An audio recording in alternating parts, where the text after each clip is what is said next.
देवादिदेव भगवान महादेव और जगत जननी माँ जगदम्बा के चरणों में नमन करते हुए परिजनों में राजस्थान से मधु शर्मा सर्वदा वंदे मातरम आर्टिकल्स की राइटर हूँ, कई महत्वपूर्ण पदों पर हूँ। मेरे देश धर्म मंच पर कहीं कैसी भी कोई आपत्ति संकट आए तो उठकर सबसे पहले प्रतिक्रिया देने वालों में से हूँ। और सबसे बड़ी बात, मैं राजनीति में होकर भी हिंदुत्व के लिए लिख बोल और लड़ सकती हूँ, जबकि राजनीति में इसे वर्जित माना जाता है। परिजनों, कुछ मुद्दे आज मैं लेकर आपके सामने उपस्थित हुई हूँ। हालांकि मैं लिखा हुआ देखकर कभी नहीं बोलती हूँ मायावती जी की तरह, पर क्योंकि ये हमारे पूरे हिंदुत्व की एक शाखा का और एक पूरी इकाई का प्रश्न है, हमारे जैन समाज का, इसलिए मुद्दे मैंने नोट किए ताकि कोई मुद्दा छूट न जाए। परिजनों, बहुत ही लज्जा के साथ मुझे बताना पड़ रहा है कि हमारे राजस्थान में एक गधों, जाहिल, गंवार, अनपढ़ों का एक झुंड है अनूप मंडल नाम से। हालांकि इसे जाहिलों का झुंड नहीं कहना चाहिए, बल्कि अपराधियों और हत्यारों का झुंड कहना चाहिए, क्योंकि बीते 100 बरस से ये हमारे जैन धर्म को टारगेट कर रहे हैं। और लगभग 500 के हमारे जैन साधु साध्वियों संतों की ये कभी पत्थर मारकर, कभी आग लगाकर या कभी गाड़ियों के नीचे कुचलवाकर हत्या कर चुके हैं। आश्चर्य इस बात का है मुझे कि अभी तक सरकार का इस पर ध्यान क्यों नहीं गया, इस पर कभी कोई FIR क्यों नहीं हुई, कभी सुप्रीम कोर्ट ने संज्ञान क्यों नहीं लिया, और स्वतः संज्ञान और IB, CBI, CID वगैरह की जांच इस पर क्यों नहीं बिठाई गई, क्योंकि ये तो सरासर हत्याएं करते हैं, ईश निंदा तो करते ही हैं धार्मिक जैन समाज की भावनाओं को, बल्कि जैन समाज की भावनाएं ही क्यों, हमारी सबकी धार्मिक भावनाओं को भी ये ठेस पहुंचाते क्यों, क्योंकि जैन धर्म कोई हमसे अलग नहीं है, ये हिंदुत्व का ही एक अंग है। दूसरा, ये कहते हैं कि जैन लोग राक्षसी विद्या वाले हैं, धरती को दुखी करते हैं, गरीबों को लूटते हैं। पता नहीं कौन सी रिसर्च से ये ऐसे निस्तारण सामने लेके आए हैं ये गधे लोग, हमें तो समझ में नहीं आ रहा है। व्यापार करना कोई बुरी बात तो नहीं, क्योंकि लक्ष्मी की आवश्यकता तो सभी को रहती है। अनूपीय गधों, तुम भी तो लक्ष्मी के लिए ही ये इतना सब कुछ भारत को खोदने का काम करते हो, हिंदुत्व की जड़ें उखाड़ने का काम करते हो, हमारे धर्म, वंश, देश को आग लगाने का काम करते हो ना, तो तुम हराम के टुकड़ों पे पलते हो। हमारा जैन जो समाज है वो अपनी परिश्रम से, अपने दिमाग से कमा खाता है, बिजनेस में है, बिजनेस माइंड है, क्या बुरा करता है मुझे ये बताओ। दूसरा, ये कहते हैं कि संसार पर शासन करना चाहते हैं। तो अनूपीय गधों, मैं तुमसे कहना चाहूँगी कि दिमाग किसी में भी हो, सबसे पहली बात दिमाग होना चाहिए, फिर वो कोई भी शासन करे, चाहे जैन करे, चाहे राजपूत करे, चाहे वैश्य करे, चाहे शूद्र करे, हमें उससे कोई आपत्ति नहीं है। मूर्खों के हाथ में इतने बरसों बरस सत्ता हमने देख चुके हैं कि उसका क्या परिणाम होता है, तो दिमाग वाले शासन करें, हमें इससे कोई प्रॉब्लम नहीं है।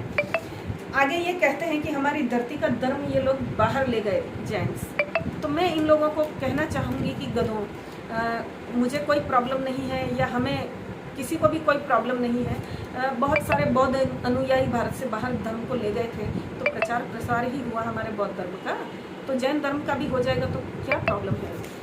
प्लस ये कहते हैं कि कोरोना जैन महाजन लोग लेके आए हैं, तो इनको गधों को मैं कहना चाहूँगी कि कोरोना वुहान वायरस है, ये तो अमेरिका भी मानता है। तुम अमेरिका से कौन से अधिक फॉरवर्ड और कौन से पता नहीं सुपरस्टार ऐसे हो गए हो कि तुम ये सर्टिफिकेट बांटते हो कि कोरोना कौन लाया और कौन नहीं लाया है। और अगर कोरोना जैन लोग ही लेके आए हैं, तो मुझे ये बताओ गधों कि वुहान से आया है, ये तो चाइना से आया है ये वायरस, तो वुहान चाइना वालों ने कब जैन धर्म अंगीकार किया, तुम्हें तो पता ही होगा, हमें भी बताओ जरा। आगे ये कहते हैं कि भारत को अंग्रेजों ने नहीं, जैन बनियों ने लूटा। अरे ऐसा तो कभी हमने देखा नहीं, सुना नहीं। मेरे फादर की तो हमेशा से बैठक ही जैन राजपूतों में ही रही है, हमने तो इन समाजों में ऐसा कुछ भी नहीं देखा। तुम्हें कैसे, कहाँ से दिख जाता है गधों, जबकि दिमाग जैसी कोई चीज़ तुम में नहीं है। बड़ा विचारणीय प्रश्न है। आगे मैं कहना चाहती हूँ परिजनों की, ये गोरी गजनी अंग्रेजों का समर्थन करते हैं, ये कुरान और बाइबल में कोई दोष नहीं देखते हैं, ये हिंदू मुस्लिम भाई भाई वाले हैं, तो लाजमी सी बात है कि ये लोग ऐसे ही बोल सकते हैं और ऐसा ही कर सकते हैं, ये कोई बड़ी बात नहीं है। आगे ये मंदिरों को लूटने का और राजपूतों को मारने का ये लोग मलेच्छों द्वारा इस बात का भी ये लोग समर्थन करते हैं। ये लोग कितने बड़े भारत के गद्दार और कितने बड़े राक्षस, जबकि राक्षस ये जैनों को कहते हैं। मैं तो कहती हूँ इन हत्यारों से, इन साइकोपैथ, इन फैनेटिक और इन विक्षिप्तों मनोरोगियों का एक क्या कहना चाहिए, मेरे पास वर्ड्स नहीं है। जबकि मैं बरसों से मैं राजनीति जैसे विषय पर लिखती रही हूँ तो भी मुझे एक वर्ड्स कम पड़ रहे हैं कि इन पागलों को हम क्या कहें। ये कहते हैं कि वेदों को गलत ठहराते हैं, गीता जी को गलत ठहराते हैं, ये श्री कृष्ण जी को गलत ठहराते हैं, उनके कंधे पर ये गौमांस उठाया जाना बताते हैं। तो इन पागलों को मैं ये कहना चाहती हूँ कि पागलों, तुम इन चीज़ों को सिद्ध करो, तुम इनको साबित करो। कोई 100-200 लोग तो धरती पर तुम्हें सुनते नहीं हैं, सिवाय तुम पागलों के आपस में तुम ही लोग कहते और सुनते हो, और तो कोई तुम्हारी कहता सुनता मानता नहीं है। एक सड़ी हुई सी एक पुस्तक किसी गधे ने, गंवार ने, एक पागल विक्षिप्त ने लिख दी, उसको लिए तुम घूम रहे हो और उस पुस्तक के अनुसार तुम लोग पूरे विश्व को चलाना चाहते हो। पागलों, तुम लोगों का तो जगह पागल खाने हैं, तुम लोगों का तो पूरा ट्रीटमेंट जो है वो शॉक ट्रीटमेंट है।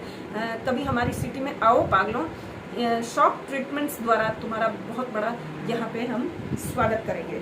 ये बरमुडा ट्रायंगल को जैन धर्म का हेडक्वार्टर बताते हैं। इन पागलों ने ये कौन सी रिसर्च कर ली, कहाँ कब जाकर वहाँ पे ये देख कर आए हैं, कब जाकर इन्होंने वहाँ सारा लेखा जोखा नाप जोख किया है, ये भी इन लोगों से पूछा जाना चाहिए।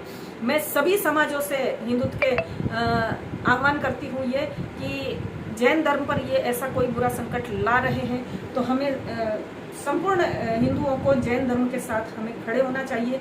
जैन हमारे ही हैं, हम ही जैन हैं। समय पड़ने पर ये हम अनुपीय गधों को कह देना चाहते हैं। और गधों, अनुपियों, तुम ये बकवास बंद कर दो, वरना जगह जगह तुम लोगों पर एक्शंस लिए जाने की डिमांड होगी। जैनियों को तो करना ही करना है, ये कर भी रहे हैं, हम भी करेंगे, ज्ञापन भी देंगे।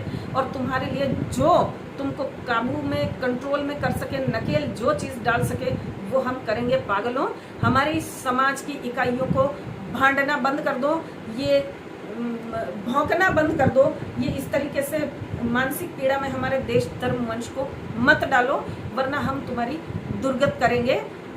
ये मान के रखना, ये समझ जाना तुम लोग। हर हर महादेव।